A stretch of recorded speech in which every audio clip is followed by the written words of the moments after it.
If you're helping your child plan for college, you've likely heard about the One Big Beautiful Bill. But what does this actually mean in regards to paying for college and student loans? And how does that affect your family's financing plans for college? In this video, I want to break down the latest changes coming from this sweeping legislation, especially the implications for graduate students, for Parent Plus loans, for income-driven repayment plans, loan forgiveness. It really touched a lot of aspects when it comes to borrowing money.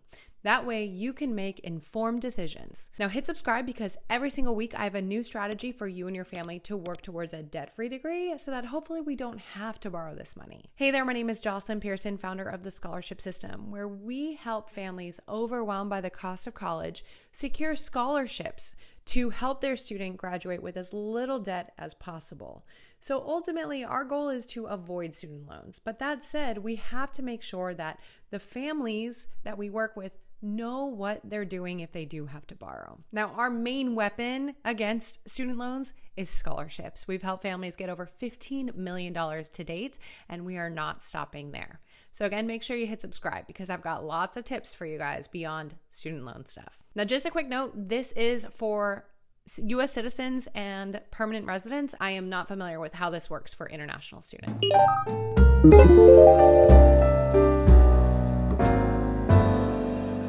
So what is the One Big Beautiful Bill? This was a major budget reconciliation law signed into effect on the 4th of July, 2025. And it will start to take effect for the most part next July, so July 26th.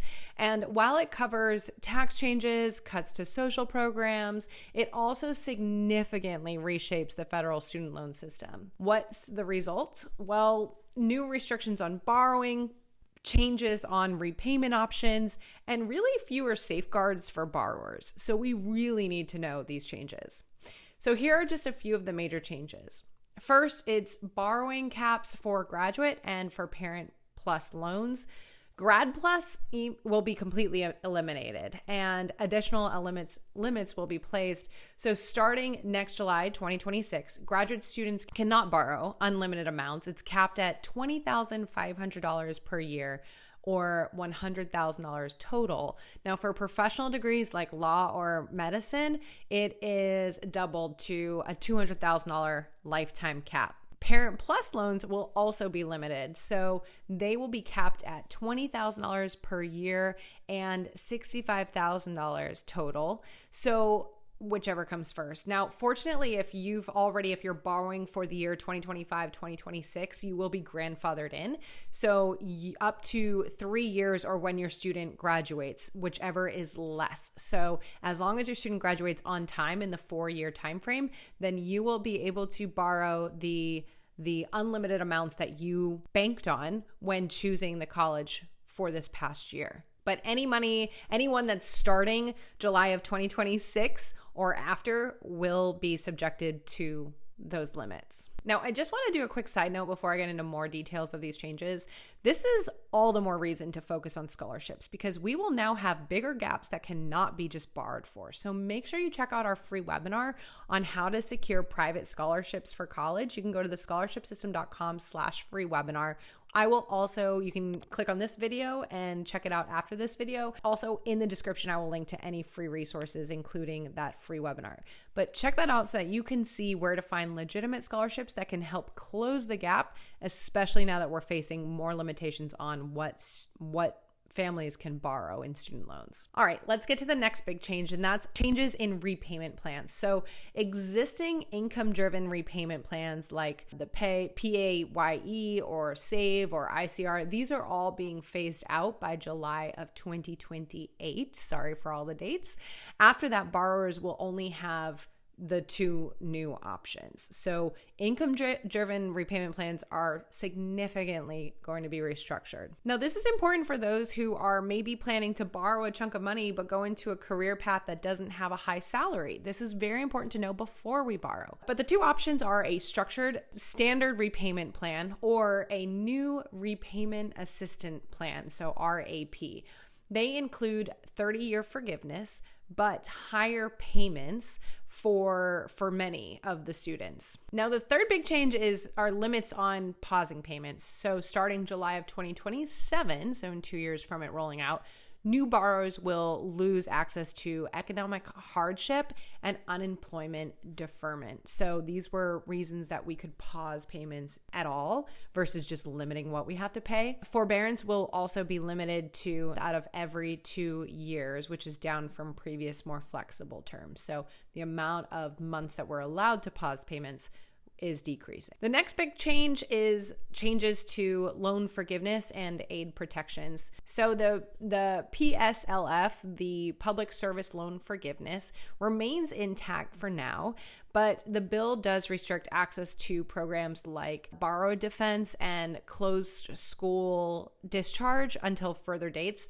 That makes it harder to access that forgiveness for those reasons. So the previous administration actually made it easier for forgiveness based on kind of scams or school closing, and this makes it harder. Again, it kind of dials it in. So therefore, technically, it makes students and borrowers more vulnerable to scams. So what does this mean for parents and students? For graduate school planning, we definitely need to keep this in mind. We want to plan several years ahead, explore alternative funding like fellowships or private scholarships. Grad Plus will still be available through June of 2026, so 1 year after rolling this out.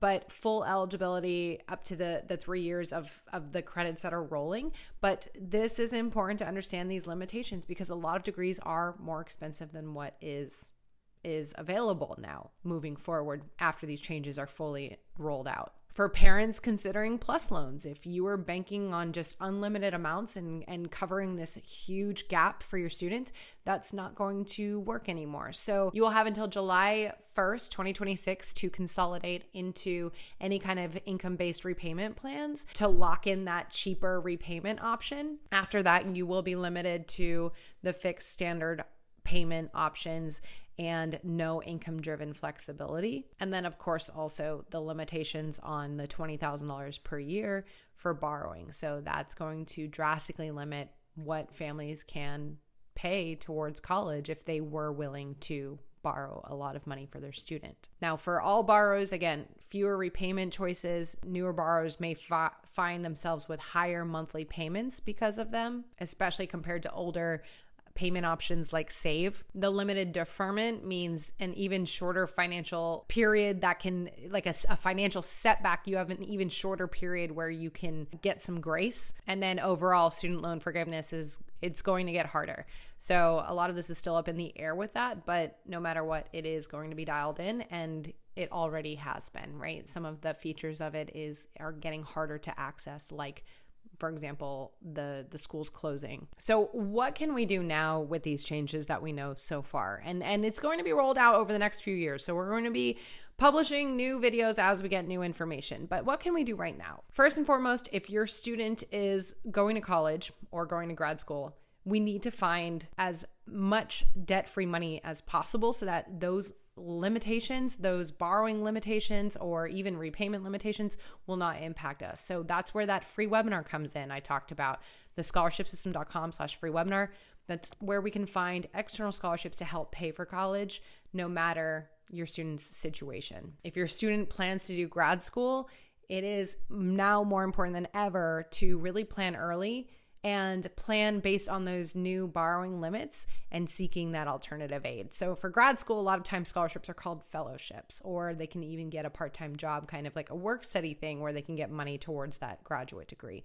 But we want to look into those sources. They are out there. Parent Plus borrowers need to consider maybe consolidation before the deadlines to avoid losing any kind of income-driven repayment options that they wanted to take advantage of. Again, we also want to make sure that we are exploring every aid opportunity. Scholarships, I mentioned work study quickly there, institutional grants, any types of funding that we can tap into before borrowing. And that's what the scholarship system is all about. That's what our channel is all about. So make sure you hit subscribe because we've got lots of strategies there. But whatever we can do to minimize what we need to borrow will be in your favor. And then we want to make sure that we're preparing for higher payments. So we want to set a realistic budget with your student, looking at what they're going to be earning and what they will have to pay back.